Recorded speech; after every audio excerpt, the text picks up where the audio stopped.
lewat Zoom. Ada 2 pertanyaan mengenai kajian sunnah. Mungkin yang sudah resen, Ana persilakan dulu untuk Ukti Rahmatika. Tafadholi Ukti Rahmatika. Assalamualaikum Bu Ustadz. Waalaikumsalam warahmatullahi wabarakatuh. Barakallahu fiik. Naam, tafadhali. Ya, Ustadz, Ana mau bertanya perihal ini Ustadz.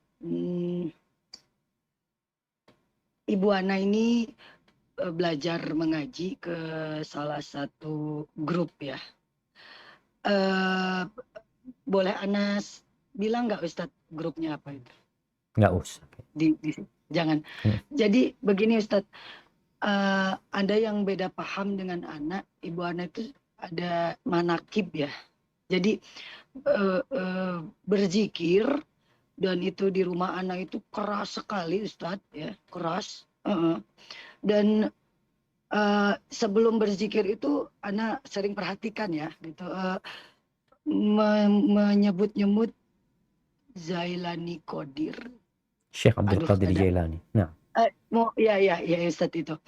Terus itu yang menurut Ana ya, Ana yang mendengarkan itu melebihi, maaf nauzubillah, Rasulullah gitu. Jadi disebut-sebutnya tuh terus itu gitu. Nah, Ana ini kebetulan Ustadz, alhamdulillah Ibu Ana ada di samping Ana. Nah. Jadi Ibu Ana sering bilang gitu, kalau Ana tuh kesini gitu, yang Ana tuh ya gitu. Dan Ibu Ana bilang, baiklah katanya, coba Mama pengen dengar langsung dari Ustadz, apakah ini benar-benar jalur yang benar atau malah subhat ya. Ustadz, alhamdulillah Ibu Ana langsung ingin ini menyaksikan langsung ini Ustadz. Masya Allah, barakallahu fiik. Barakallahu fiik. Terima kasih Ustadz sama adminnya ya. Assalamualaikum warahmatullahi wabarakatuh. Waalaikumsalam warahmatullahi wabarakatuh. Masya Allah. Nah, jamaah rahimakumullah, termasuk kebaktian anak kepada orang tuanya adalah bagaimana dia dapat menggandeng tangan orang tuanya untuk bersama-sama ke surga Allah Azza wa Jalla.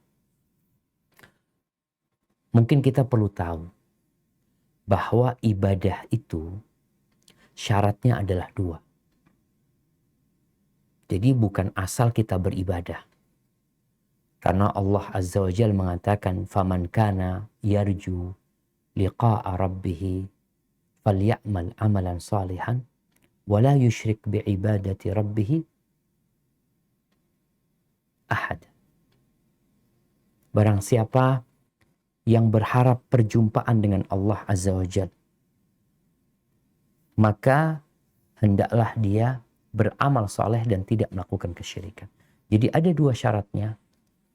Yang pertama, dia adalah beramal soleh. Amal soleh ini adalah amalan yang diajarkan sama Nabi SAW. Kalau bicara sholat, Nabi mengajarkan kepada kita sholat. Kalau bicara zikir, Nabi mengajarkan kepada kita berzikir. Bicara puasa, Nabi mengajarkan kepada kita puasa. Sehingga konsekuensi kita tatkala kita mengatakan asyhadu an la ilaha illallah, di sini ikhlas. Setelah orang ikhlas beribadah, nggak cukup orang itu ikhlas. Yang kedua, asyhadu anna Muhammad Rasulullah sallallahu alaihi wasallam.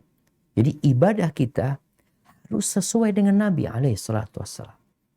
Jadi ibu perlu merenungkan, perlu bertanya, bagaimana sih tata cara Nabi alaihi salatu wasallam berzikir? Beliau hidup selama 23 tahun bersama para sahabatnya. 10 tahun di kota Madinah, 13 tahun di kota Mekah. Bagaimana beliau mengajarkan zikir? Ada zikir setelah sholat, ada zikir pagi dan petang. Kalau kita melihat ternyata cara itu tidak diajarkan sama Nabi SAW, hanya sebuah cara yang dianggap baik oleh sebagian manusia. Maka tugas kita adalah kembali kepada Rasulullah SAW. Jadi mungkin ibu perlu merenungkan kembali, perlu bertanya gimana sih caranya Nabi SAW berzikir. Karena kita tahu kalau bicara Syekh Abdul Qadir Jailani, nah beliau salah satu ulama dari kalangan Ahlus Sunnah wal Jamaah. Beliau dari madhab Hambaliyah, rahimahullahu ta'ala. Beliau dikenal sebagai salah satu wali dari awliya Allah umpamanya. Tapi kita tahu Ada Abu Bakar yang lebih baik dari Syekh Abdul Qadir Jailani. Lebih baik entah berapa kali. Ada Umar bin Khattab yang lebih baik dari Syekh Abdul Qadir Jailani. Ada Uthman bin Affan, ada Ali bin Abi Thalib, yang semua sahabatnya dijamin masuk surga. Tapi apakah tatkala kita berdoa, kita menjadikan mereka sebagai jalur tawasul kita? Atau kita langsung meminta kepada Allah? Tawasul yang disyariatkan adalah tawasul dengan Asma'ullah al-Husna.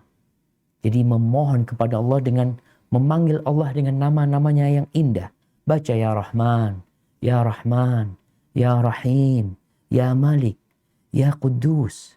Kalau kita, anak kan banyak dosanya, anak mau tawasul, ya tawasul dengan Asma'ullah al-Husna.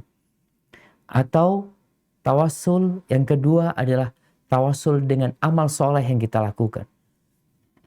Kita bersedekah, kita baca Quran, lalu kita mengatakan, ya Allah lewat Quran yang aku baca ini, aku minta Engkau mengampuni dosa-dosaku. Yang ketiga, tawasul dengan orang soleh yang masih hidup. Kalau orang soleh yang udah meninggal dunia, seharusnya kita mendoakan mereka. Bukan kita minta sama mereka, tapi kita mendoakan orang-orang yang sudah meninggal dunia. Tapi kalau ada orang soleh yang masih hidup, kita boleh bertawasul dengan dia. Umpamanya, ukhti yang bertanya tadi, tanya sama ibunya, Bu, doakan aku Bu ya. Aku kepingin hafal Quran mamanya. Nggak apa-apa minta doa orang soleh yang masih hidup. Jadi seperti itulah kita beribadah, di mana syarat pertamanya ikhlas, yang kedua adalah sesuai dengan apa yang diajarkan oleh Nabi Muhammad alaihi salatu wassalam, pasti selamat. Tapi kalau ini katanya orang baik, nah kalau bicara katanya ya boleh jadi baik, boleh jadi tidak. Tapi kalau sudah katanya Rasulullah SAW, maka insya Allah itu adalah kebenaran. Hadza wallahu a'lam bissawab. Barakallahu